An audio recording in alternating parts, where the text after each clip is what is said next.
Обряд очищения и благословения. Именно с Алгыза начинается любой исых.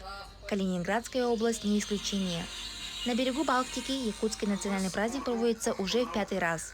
Юбилейный год собрал более 200 гостей.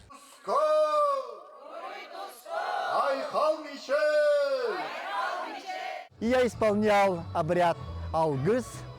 Все повторяли за мной. Если кто хорошо сделает, будет хороший урожай, будет мир во всем мире.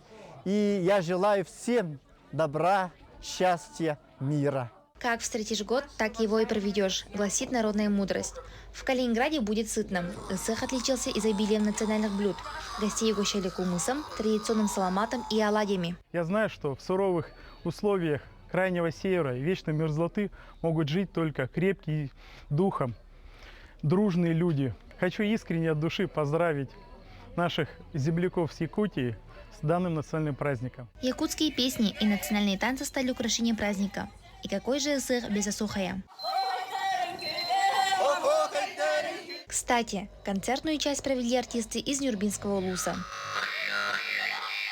А еще исых – это праздник единения.